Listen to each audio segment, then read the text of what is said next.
Well, you're watching the Morning Drill on Stream TV and on the Armstrong Neighborhood Channel. Joining us this morning, our friends from Titusville Area Hospital. Kelly Clark is with us, Marketing and Communication Specialist with Titusville Area Hospital. Hi, Kelly. How are you? Hey, Luke. I'm good. How are you? Good. Good to see you this morning. Good to see you. April's a busy month at the hospital. April's a really busy month. April is National Donate Life Month. It's a month that we raise awareness as a hospital to the community and our staff about the importance of organ donation. And we have a special visitor with us. We do. I'm bringing on Michael Chuhran. He is our organ procurement organization representative through CORE. So hi, Michael. Thanks for joining us today. Thank you guys for having me. Appreciate it. Michael, tell us about yourself and tell us about CORE. Yeah, absolutely. So my name is Mike Chuhran. I'm one of the hospital liaisons from the Center for Organ Recovery and Education, better known as CORE. We are an organ procurement organization. We're one of 55 throughout the country, and we work with all of Western Pennsylvania, almost all of West Virginia, and then one county up into New York. We have hospital partners all throughout the area. We work with about over 150 hospitals and healthcare facilities. And our goal is really to help kind of serve as the middleman between donors and the recipients. So I know April obviously is kind of a spotlight on you, but it's important to have a conversation throughout the year because it's not just April when we should be talking about this. Absolutely. Yeah. Well, April is National Donate Life Month, and is, like you said, really a time when we do shine. This is a conversation that needs to happen year round. There's currently over 100,000 people on the national transplant waiting list who are in need of a life-saving organ transplant. We have about 7,000 folks in PA alone who are in need of life-saving transplants. And about every 10 minutes, someone new will be added to that list. So, with this critical donor shortage that we're facing, it is a conversation that happens year round, but we're happy during April to really kind of shine the light on it, help to get this message across, and also not only to spread awareness, but also to help honor those who have given that ultimate gift and made that donation to help save another's life. What are some steps that people can take to become a donor? I know maybe if you're renewing your license, that's an opportunity. Maybe you did that 3 years ago, but you didn't really think about it, and maybe you've changed your mind. What are some steps that people can take to become a donor? Yeah, so you can obviously either do it at the DMV whenever you do renew your license. The question will come up there on whether or not you'd like to be an organ donor. You can also register online at our website, core.org. There's a link directly there that will take you to the Donate Life America page where you can register and sign up to be an organ, tissue, and cornea donor. So another option is at some of the tabling events that we have at hospitals, especially during this Donate Life Month, you'll actually see physical donor registration cards that you can fill out and send in. So that's an option if you're not as tech savvy and you want to still sign up to be a donor. Can you talk about the importance? Sometimes, this is a great chance to spotlight some wonderful stories that will make you cry. But just the impact that a donor could have on somebody else's, life and to continue to live. Absolutely, yeah. So one organ donor has the ability to help save up to 8 lives through donation. That's 8 people who can continue to live their life, are able to see their grandchildren grow old because of donation.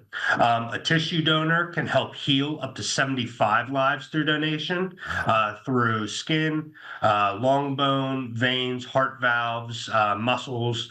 And then cornea donors can help restore sight to 2 individuals who will now be able to see their loved ones again. That's incredible. Yeah. Kelly, from the hospital perspective, you see this. I mean, it's important. It's not something to take lightly. Very important. And that's like what he said, just really raising awareness and letting people know the importance of organ donation. We just finished our Spirit Week, which we had quite a few activities. We had a flag raising where we actually brought in a family to share their story. It was on our Facebook page. A little bit about that story. It was Eric and Debbie Darnowski, and they did such a great job, and really just sharing those stories and letting everyone know the impact of organ donation and that choice to change lives. Michael, there's a lot of conversation today about, technology and growing organs and doing all this great things, but it's not quite here yet. Yes. We still Yeah. need donors. Absolutely, yeah. So while that is something that, medicine is constantly advancing, transplant technology is constantly advancing, deceased donors are still make up the bulk of transplants that are able to happen and lives that are able to be saved. So for the time being, until, those can come to fruition, deceased donation will be the mode that allows for the most people to be able to continue on in life. I'm sure for families going through this on the donation side, obviously it's mixed emotions. You're saying goodbye, but there is this light, this hope of being able to help somebody else. Do you have numbers? Are there percentages? Do people want to meet those folks down the road? Do some just want to help and that's it, know that they're helping? I mean, what sort of stories or statistics do you have?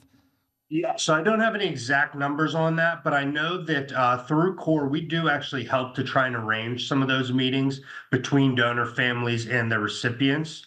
We offer a letter writing program that will allow for those recipients to send letters to the donor family. And then if they do decide that they would like to meet in person, we help facilitate that at our facilities in Pittsburgh for their first meeting, just to kind of ensure that everything goes smoothly. And then after that, we hear stories all the time where, those recipients and donor families, they become like a second family to one another. They'll go to holidays, parties throughout their life with one another. So it really varies. Each family is different. Each individual is different in how they handle grief. So sometimes it does take a little bit longer for them to feel open to speaking with those recipients. But whenever that time does come, we're there to help facilitate and move that forward.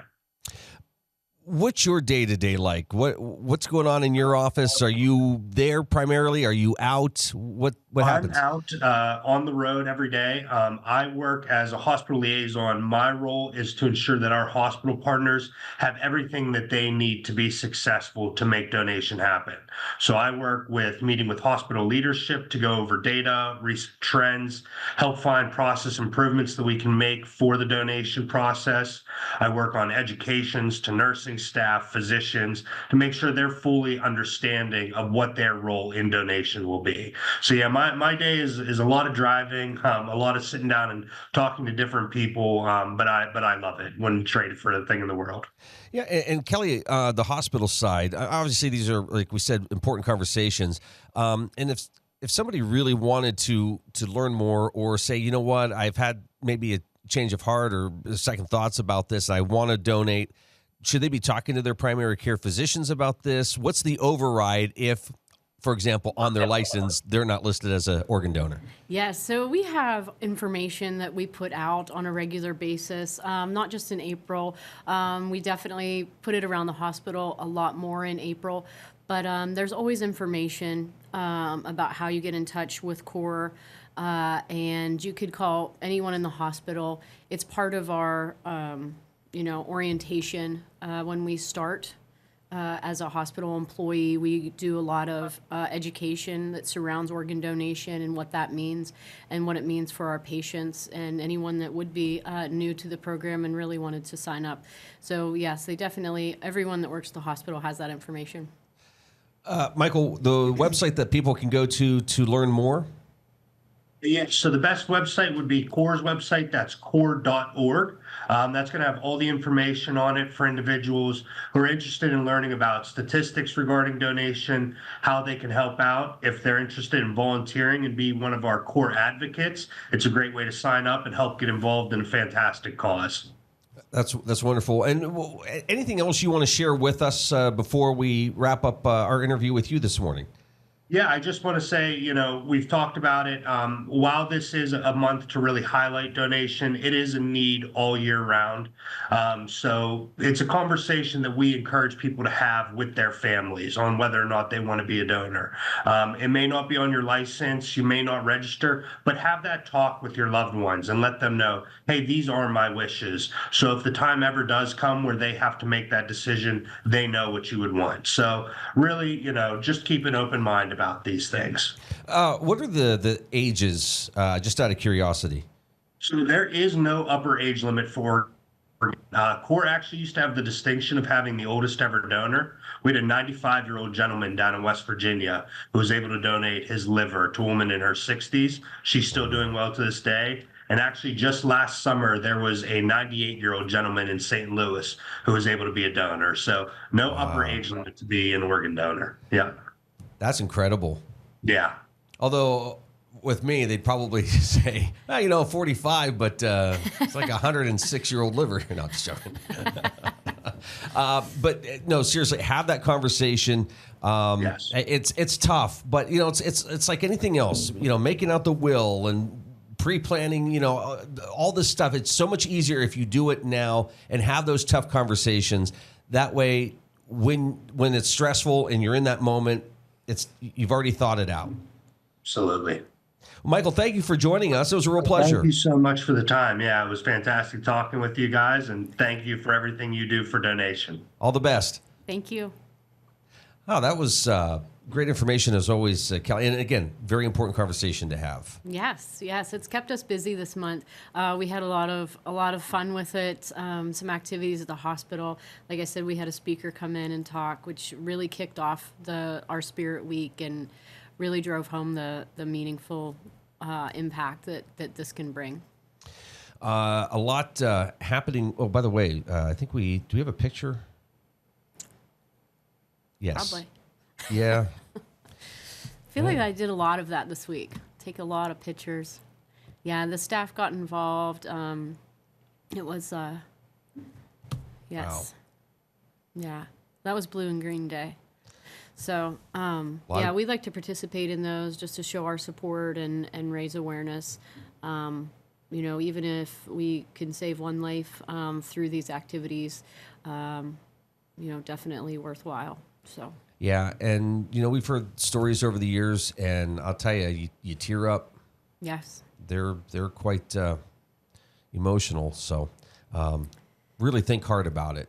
And I know you're in line at the DMV and the stress of all of that stuff, but really, it's just a quick little check, right? Right. And like he said, talking to your family about those decisions that you've made, the stories that I hear through CORE and through our Donate Life activities are really a lot about talking to your family prior to anything happening, just to give them peace of mind that they are making the right decision and following through with your last wishes. All right. You're watching The Morning Drill on Stream TV and on the Armstrong Neighborhood Channel. Kelly Clark with us here this morning, Marketing and Communications Specialist with Titusville Area Hospital. Coffee Talk with the Doc. So we have Coffee Talk with the Doc, Dr. Paneru. She's our new ENT doctor. She'll be coming in on May 1st at 9 a.m. She wanted to just maybe introduce herself to some folks that want to come in and see her, maybe having some allergy issues. If you are, maybe new to the ENT services we have or have seen Dr. Tay in the past, Dr. Paneru has taken over his position since he's retired. So it's a great opportunity to come in and just talk to her. That will be on May 1st at 9 a.m. And then we have Dr. Gates on May 8th at 2 p.m. So he'll be talking about his orthopedic practice. He always has really great information about, things instead of surgery or when you think you need surgery, when to come in. He is a wealth of information and always loves to hear questions. And it's almost like having your own appointment without having to go to the doctor, and you get to have coffee. So. That's right.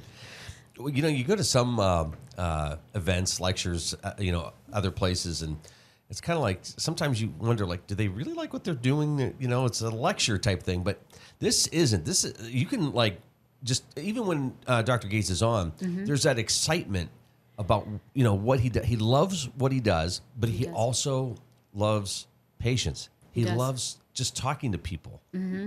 Yeah, and even if he maybe can't help you, even if he's not really sure, he's wants you to come in. He wants you to, talk to you through it. And even if he's not the doctor, maybe you had your knee surgery somewhere else. He wants to hear the story. He wants to hear how it's going.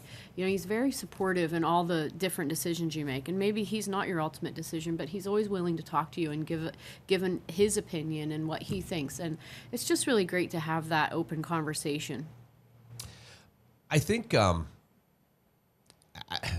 it's weird because the hospital they do what they do because of patients, right?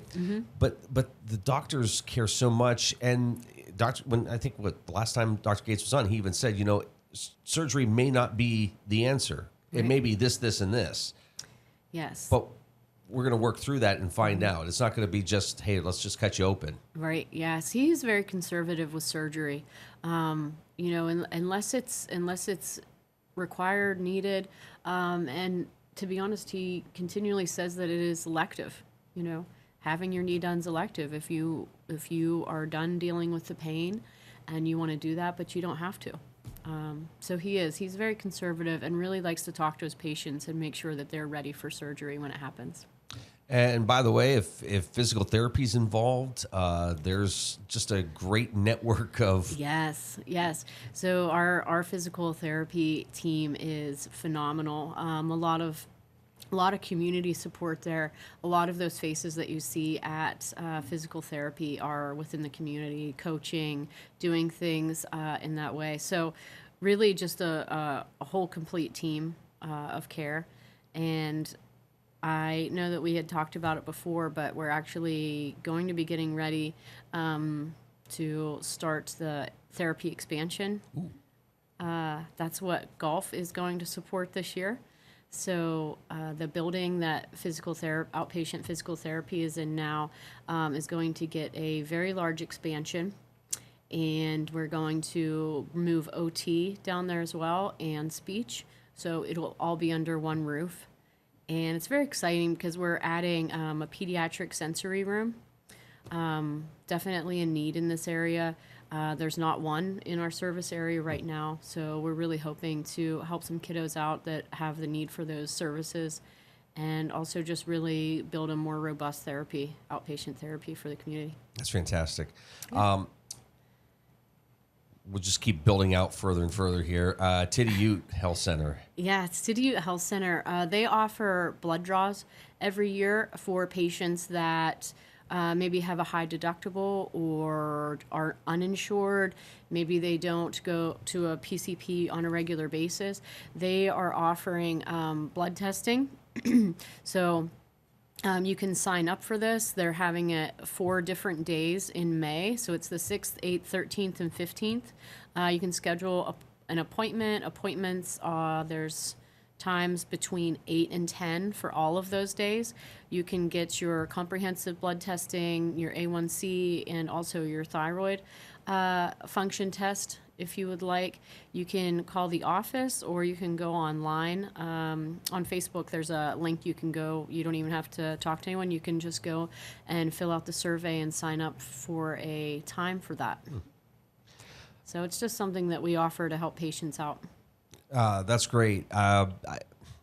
Listen, you hear in the news what's going on in Texas with measles and all this stuff, and it's like, if you haven't been to your doctor in a while, get back into that routine, right? Yes, and it's really just important to stay on top of those things, because what you don't want to happen is, I haven't been to the doctor in 2 years, and now I really need a doctor. I don't have a doctor. A lot of the offices are busy, and if you're not an established patient, it might take you a while to get in. So the best time to establish with a physician is when there's not a need. Go in for that first appointment, get established, have a well visit. have these blood works done and really just get established with your PCP.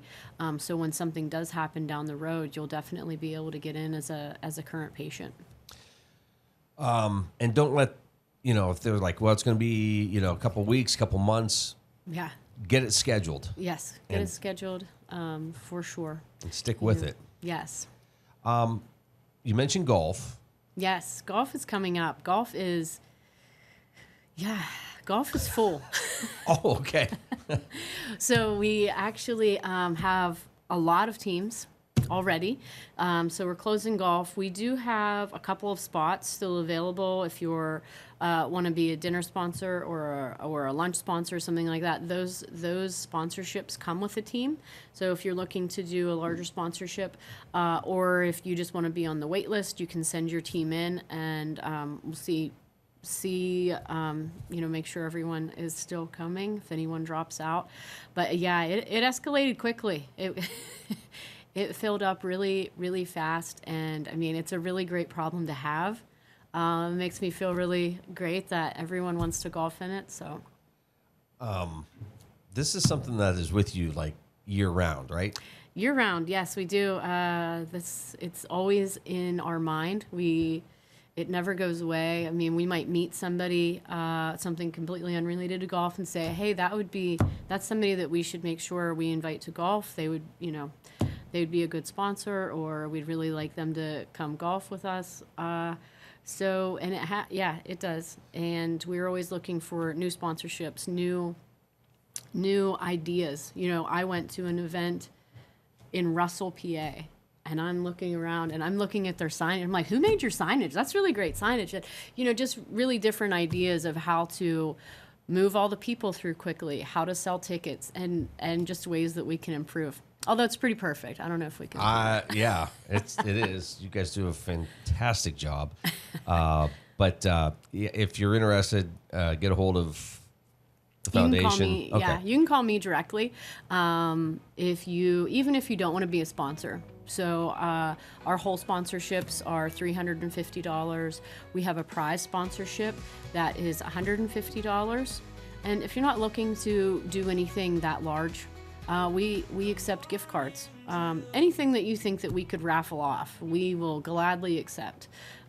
We have had a fella make stained glass for us before that we've raffled off. I mean, just really amazing things that people have given us that have, increased ticket sales.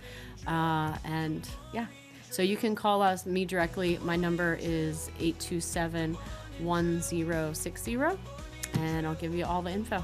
Great to see you. And of course, it benefits these great projects at Titusville Area Hospital. Yes, Thanks. absolutely. Thanks so much, Luke. The morning drill.